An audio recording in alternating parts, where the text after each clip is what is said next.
oogenesis। oogenesis जो process है, इसमें मैच्योर फीमेल गैमेट है वो बनते हैं, और ये एम्ब्रियोनिक डेवलपमेंट होता है जब फीमेल जो गर्ल फीटस है उसी टाइम पे ये स्टार्ट हो जाते हैं। प्यूबर्टी में नहीं होते, ये प्यूबर्टी से बहुत टाइम पहले, जब बर्थ भी नहीं होता उससे पहले ये प्रोसेस है जो शुरू हो जाती है, और काफ़ी कॉम्प्लेक्स प्रोसेस होती है। और कपल ऑफ मिलियन गैमेट्स, जहाँ पे जो लाखों की संख्या में जो मेल गैमेट्स होते हैं, गैमेट मदर सेल्स होती हैं, oogonia जैसे स्पर्मेटोगोनिया होती है, वो बन जाती हैं फीटल ओवरीज के अंदर ही। और इसके बाद कोई भी नए जो oogonia वो नहीं बनते हैं बर्थ के बाद।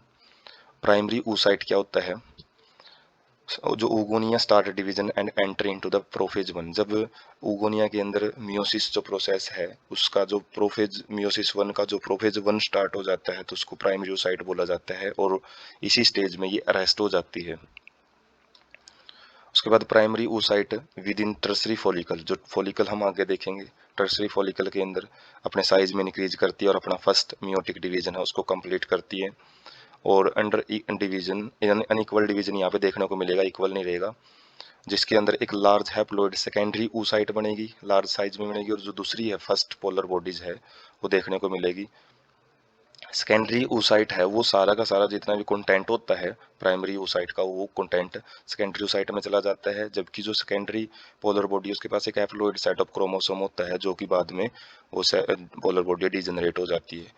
ओव्यूलेशन, ग्राफियन फॉलिकल है वो रप्चर हो जाती हैं जब ये मैच्योर ग्राफियन फॉलिकल, आगे की स्लाइड में पढ़ेंगे, और जो कि सेकेंडरी oocyte को रिलीज करेगी फर्टिलाइजेशन के लिए। और फर्टिलाइजेशन से थोड़ा टाइम पहले ही जैसे ही स्पर्म एंटर करता है तभी जो मियोसिस 2 है वो कंप्लीट होती है। आगे है फॉलिकल्स, और जो फॉलिकल्स हैं अलग अलग टाइप की होती हैं, जिसमें सबसे पहले प्राइमरी फॉलिकल्स क्या होती हैं, जिसमें प्राइमरी जो oocyte है जो गैमेट मदर सेल से बनता है वो ग्रैनुलोसा सेल्स के द्वारा कवर हो जाता है, एक लेयर के द्वारा कवर होता है। और जो लार्ज नंबर की जो फॉलिकल्स हैं वो डिजनरेट हो जाती हैं, हमने देखा था लाखों की संख्या में जो गैमेट मदर सेल्स हैं वो बनती हैं, लेकिन प्यूबर्टी के टाइम पहुंचते पहुंचते 60 से लेकर 80,000 प्राइमरी फॉलिकल्स ही बचती हैं। उसके बाद सेकेंडरी फॉलिकल्स जब प्राइमरी फॉलिकल्स होती हैं जो और ज़्यादा जो लेयर्स है ग्रैनुलोसा सेल से उसके द्वारा कवर हो जाती हैं तो उनको सेकेंडरी फॉलिकल्स बोलते हैं। और यहाँ पे कुछ चैम्बर बन जाते हैं जो थीका रीजन होता है, तो एक थीका रीजन ही बनेगा, जो आउटर मोस्ट पार्ट होता है उसको एक्सटर्ना बोलते हैं, आउटर थीका, और इंटरनल थीका, इनर थीका को इंटरना बोल देते हैं। ये स्ट्रक्चर प्रेजेंट होती हैं सेकेंडरी फॉलिकल्स में। जो टर्सरी फॉलिकल्स हैं वो ट्रांसफॉर्म, जो सेकेंडरी टर्सरी फॉलिकल की जो मेन खास बात रहेगी उसके अंदर फ्लूइड फील्ड कैविटी प्रेजेंट होती है, एट्रियम, और ये सेकेंडरी फॉलिकल्स का ही मॉडिफाइड रूप होता है। और लास्ट में मैच्योर फॉलिकल्स, ग्राफियन फॉलिकल्स भी बोलते हैं। ये tertiary follicles further changes into secondary oocyte। तो जो टर्सरी फॉलिकल है उसमें जो सेकेंडरी oocytes है वो बनेगा, और साथ में उसके ऊपर जो लेयरिंग है जोना पेलोसिडा लेयर वो कवर होगी। और ये मैच्योर ग्राफियन फॉलिकल से ओवम जब रिलीज होता है तो जो इसका बचा हुआ जो भाग होता है वही कॉर्पस ल्यूटियम है वो बनाता है। इसमें डायग्राम में हम देख सकते हैं जो oogenesis प्रोसेस है, इसमें माइटोसिस होती है जिससे नंबर इंक्रीज करती है, oogonia होती हैं काफ़ी सारे नंबर में प्रेजेंट होती हैं। और प्राइमरी जो oocyte हैं वो रेस्टेड हो जाती हैं इसी स्टेज के अंदर, प्राइमरी oocyte बन जाती हैं फीटल ओवरी के अंदर ही, बिफोर बर्थ, बर्थ से पहले ही बन जाती है। उसके बाद ये प्यूबर्टी के टाइम तक ये यहीं पे स्टेज जो प्रोफेज स्टेज है उसी के अंदर अरेस्ट रहेंगी, उसी के अंदर बंदी रहेंगी।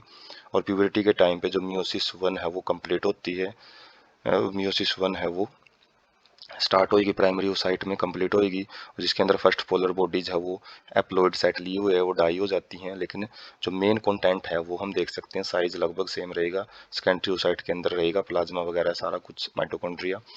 और यहाँ पे होगी फर्टिलाइजेशन, और फर्टिलाइजेशन के से थोड़ा सा पहले ही यहाँ पे मेटाफेज स्टेज में रेस्ट रहेगी। और फर्टिलाइजेशन जब होगी, जैसे स्पर्म एंटर करेगा तो जो मियोसिस है वो कंप्लीट की जाएगी, जिसके द्वारा एक सेकेंडरी पोलर बॉडी बनेगी, और जो जाइगोट है वो यहाँ पे डेवलप होगा। उसके बाद जो प्रीमोर्डियल फॉलिकल्स हम देख सकते हैं यहाँ पे, फॉलिकल डेवलपमेंट के अंदर जो फॉलिकल्स हैं तो इसमें प्राइमरी जो फॉलिकल है उसकी खास बात क्या है, उसके ऊपर सिंगल लेयर होती है ग्रैनुलोसा सेल्स की। जब ये ग्रैनुलोसा सेल्स का नंबर इंक्रीज होता है तो वो सेकेंडरी फॉलिकल में कन्वर्ट हो जाती है, ग्रो करती है, ग्रो करके इसके अंदर एक फ्लूइड फिल्ड कैविटी आती है जिसको टर्सरी फॉलिकल बोलते हैं। और बाद में मैच्योर जो ग्राफियन फॉलिकल है उसमें से जब ओवम रिलीज होता है तो जो बचा हुआ भाग है वही